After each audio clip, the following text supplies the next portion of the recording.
Hello, friends. Chapter 29. Enter Ahab, to him Stubb.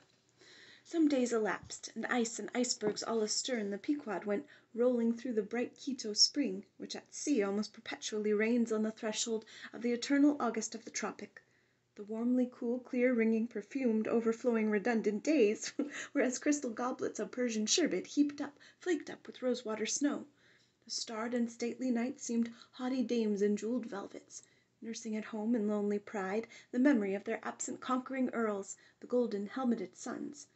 For sleeping men 'twas hard to choose between such winsome days and such seducing nights. But all the witcheries of that unwaning weather did not merely lend new spells and potencies to the outward world. Inward they turned upon the soul, especially when the still mild hours of eve came on. Then memory shot her crystals as the clear ice most formless of forms of noiseless twilights, and all these subtle agencies more and more they wrought on Ahab's texture. Old age is always wakeful, as if the longer linked with life, the less man has to do with aught that looks like death. Among sea commanders the old greybeards will oftenest leave their berths to visit the night-cloaked deck. So it was with Ahab, only that now of late he seemed so much to live in the open air that, truly speaking, his visits were more to the cabin than from the cabin to the planks. "It feels like going down into one's tomb," he would mutter to himself, "for an old captain like me to be descending this narrow scuttle to go to my grave-dug berth." So almost every 24 hours, when the watches of the night were set, and the band on deck sentineled the slumbers of the band below, and when, if a rope was to be hauled upon the forecastle, the sailors flung it not rudely down as by day, but with some cautiousness dropped it to its place, for fear of disturbing their slumbering shipmates, when this sort of steady quietude would begin to prevail habitually, the silent steersman would watch the cabin scuttle, and ere long the old man would emerge, gripping at the iron banister, to help his crippled way. Some considering touch of humanity was in him, for at times like these he usually abstained from patrolling the quarter-deck, because to his wearied mates, seeking repose within 6 inches of his ivory heel, such would have been the reverberating crack and din of that bony step, that their dreams would have been the crunching teeth of sharks.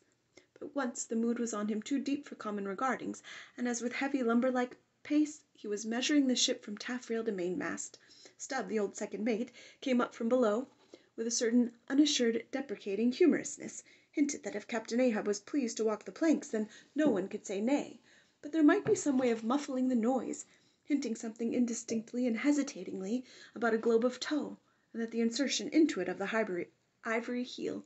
Ah, Stubb, thou didst not know Ahab then. "Am I a cannon-ball, Stubb," said Ahab, "that thou wouldst wad me that fashion, and go thy ways I had forgot, below to that nightly grave, where such as ye sleep between shrouds, to use ye to the filling one at last? Down, dog and kennel!" Starting at the unforeseen concluding exclamation of the so suddenly scornful old man, Stubb was speechless a moment, and then said excitedly, "I am not used to being spoke to that way, sir. I do but less than half like it, sir." "Avast!" gritted Ahab between his set teeth, and violently moving away, as if to avoid some passionate temptation. "No, sir, not yet," said Stubb, emboldened. "I will not tamely be called a dog, sir." "Then be called 10 times a donkey, and a mule, and an ass, and be gone, or I'll clear the world of thee." As he said this, Ahab advanced upon him with such overbearing terrors in his aspect that Stubb involuntarily retreated. "I was never served so before without giving a hard blow for it," muttered Stubb, as he found himself descending the cabin scuttle. "It's very queer. Stop, Stubb, somehow, now. I don't well know whether to go back and strike him, or, what's that, down here on my knees and pray for him. Yes, that was the thought coming up in me, but that would be the first time I ever did pray. It's queer, very queer, and he's queer, too. I take him fore and aft, he's about the queerest old man Stubb ever sailed with. How he flashed at me! His eyes like powder pans. Is he mad? Anyway, there's something on his mind, as sure as there must be something on a deck when it cracks. He ain't in his bed now, either, more than 3 hours out of the 24, and he don't sleep then. Didn't that doughboy, the steward, tell me that of a morning he always finds the old man's hammock clothes all rumpled and tumbled, and the sheets down at the foot, and the coverlid almost tied into knots, and the pillow a sort of frightful hot, as though a baked brick had been on it. A hot old man. I guess he's got what some folks ashore call a conscience. It's a kind of tick-dolly-row, they say, worse nor a toothache. Well, well, I don't know what it is, but the Lord keep me from catching it. He's full of riddles. I wonder what he goes into the afterhold for every night, as Doughboy tells me he suspects. What's that for, I should like to know? Who's made appointments with him in the hold? Ain't that queer now? But there's no telling, it's the old game. Here goes for a snooze. Damn me, it's worth a fellow's while to be born into the world, if only to fall right asleep. And now that I think of it, that's about the first thing babies do, and that's a sort of queer thing too. Damn me, but all things are queer. Come to think of 'em, but that's against my principles. Think not is my 11th commandment, and sleep when you can is my 12th. So here goes again. But how's that? Didn't he call me a dog? Blazes, he called me 10 times a donkey, and piled a lot of jackasses on top of that. He might as well have kicked me and done with it. Maybe he did kick me, and I didn't observe it. I was so taken all aback with his brow somehow, it flashed like a bleached bone. What the devil's the matter with me? I don't stand right on my legs. Coming afoul of that old man has sort of turned me wrong side out.